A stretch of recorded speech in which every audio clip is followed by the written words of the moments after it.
Well, welcome to this class on political theory. We take up today a concept which is very ancient and very modern at the same time. I mean the concept of justice. The word justice basically means inherent rightness. It is itself a value concept. It has basis on social and political obligations of man. The root ideas of justice is in Latin language jus or justus or justicia. All more or less mean the idea of a bond or tie, that is, joining or linking man with man between value and value in organized system of human relations. That is to say, justice basically should stand for a general synthesis of values like liberty, equality, fraternity, and cooperation. There is a constant process of adjustment and readjustment between all these four major values of political philosophy. I think it will be interesting in this connection to take note of what Ernest Barker said in his Principles of Social and Political Theory. I quote Barker, "Justice is the reconciler and synthesis of political values. It is their union in an adjusted and integrated whole." This is the type of theoretical formulation that modern age we find from Barker. Now, let us trace the sources of this idea of justice as the controlling idea of right and wrong. What is right and what is wrong? It is the justice which determines, or at least seeks to give some sort of a definition. And from that point of view, justice has four sources. First, religion. Here I mean that the very idea of what is good and what is right and how that to be reconciled emerged from the beliefs of Catholicism, that it is justice as an idea which emanated from God with capital G.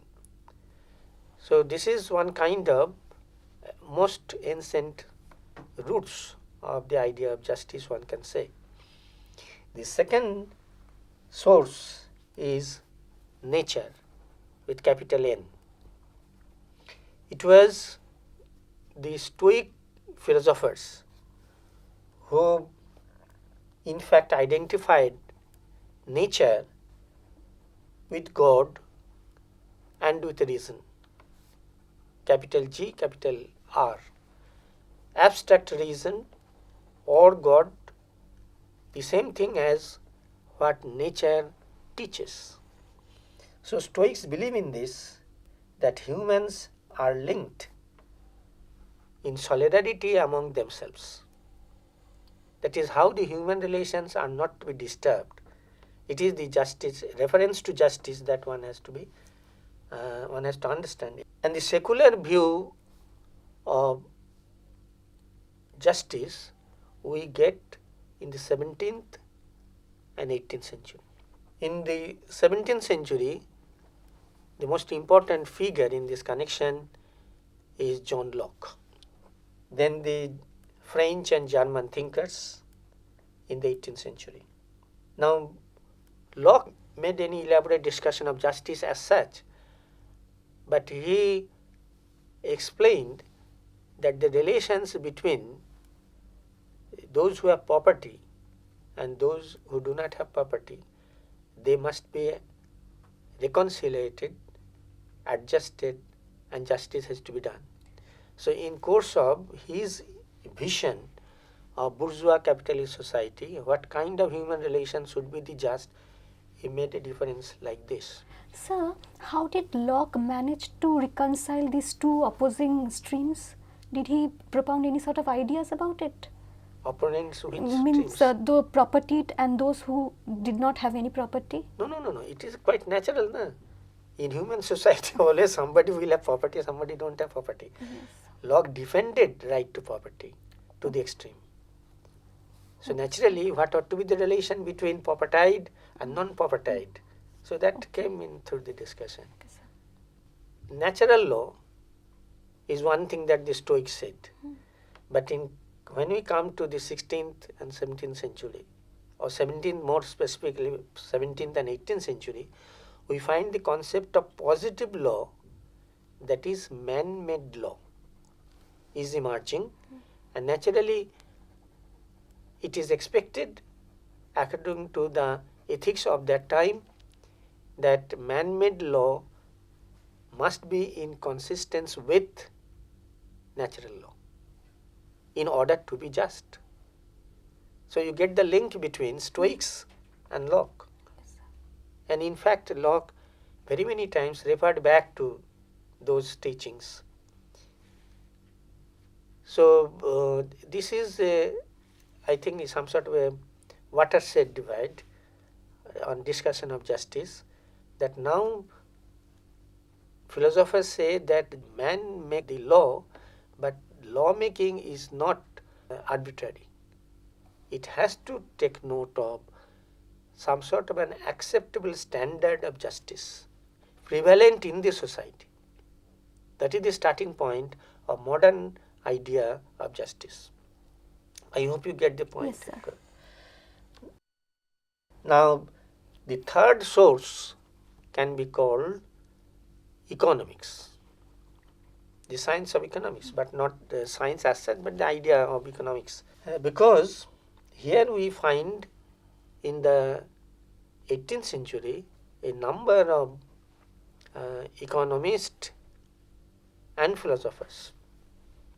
I mean the anarchists, and of them at least two very important, Proudhon and Bakunin. Now Proudhon, he defined property as theft. He said that all properties are theft. Property cannot emerge without the property owner stealing something from others. So all property, small, private, big, whatever which you say, Proudhon was very assertive that all property is theft. That is the very famous quotation from him. And naturally his solution as an anarchist was abolish private property and all kinds of property. There must not be any poverty in an anarchist society. Anarchist does not mean chaotic. Anarchist means that there is no inequality. Absolutely no inequality is there. That is the anarchist in that sense, philosophical sense. So it must be bereft of property concept as such. Sir, somewhat it resonates of the theory of surplus value? No, not at all. He said that how can property originate? So in course of that, he came to define it like this. Then some Russian thinkers and revolutionaries, they also thought in that line. Some of them were on the verge of anarchism, but not anarchist as such.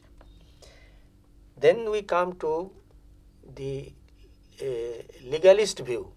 And the first systematic legalist view we get from French jurist Duguay and the group of economists come revolutionaries called the syndicalist.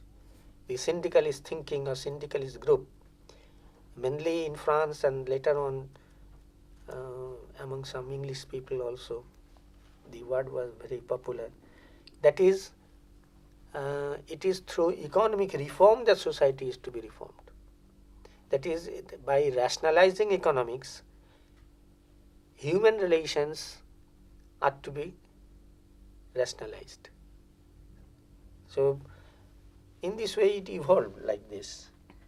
So economics, it will be proper, I think, to say that economics was one of the contributing factors to the growth of the idea of justice, but it was not the sole source or important source from that. But still, the link between economics and philosophical concept of justice is relevant. And the fourth source is ethics. And ethics seeks to establish the concept of value in life, in whatever we do, whatever we say, whatever way we behave. Ethics wants to establish certain value, that is standard of behavior acceptable to the moral world of the people from the standpoint of morality. So rule of right for human relations is ultimately derived from ethics and concerned with making a choice. The point with which I began from the very beginning, that what ought to be done and what ought to not to be done. So what is the basis? You have to make a choice that this is good and therefore this is ethical, this is not good because it is not ethical. So in this way, ethics plays a very important part in the origin of this concept of justice. Finally, we come in modern times. Again, I think Ernest Barker I must take, because he made a very systematic study of it. The justice achieves the right ordering of human relations, and therefore justice is a product of social thought. It is a social reality. Don't think that it is abstract. It is, according to Barker, it is a social reality, because without ethics, society will be without any discipline.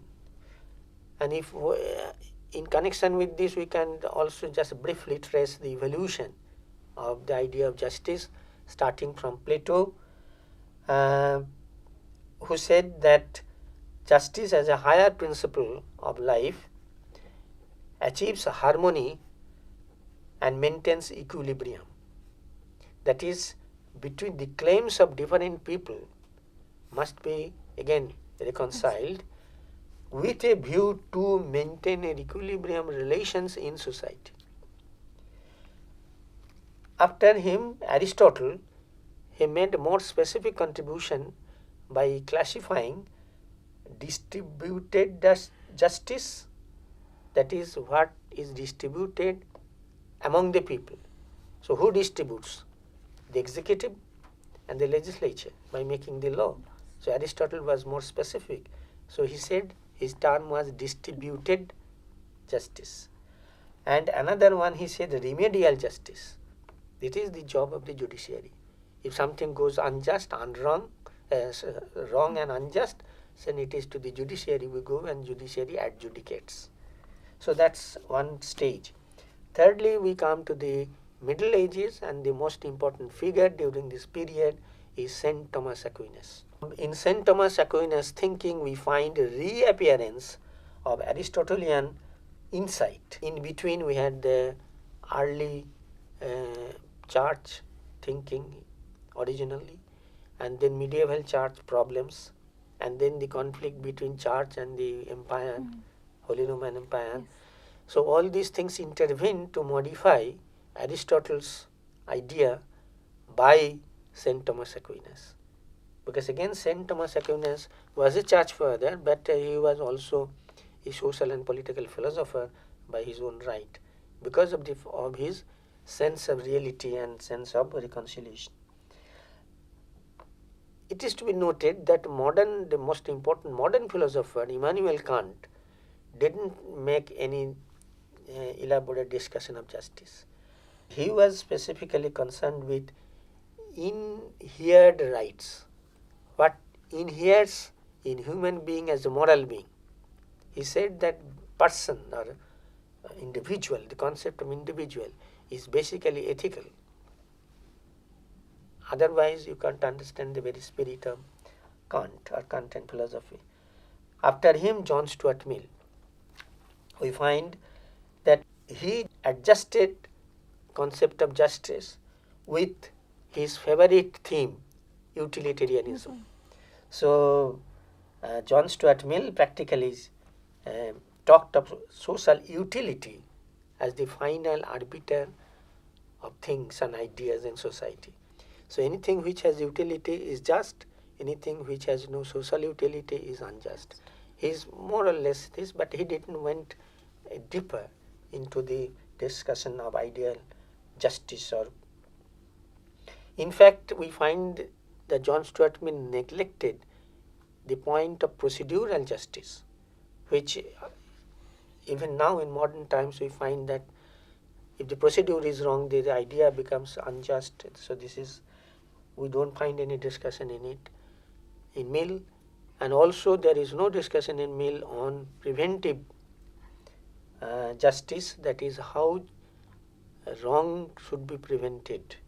He didn't go into that in detail.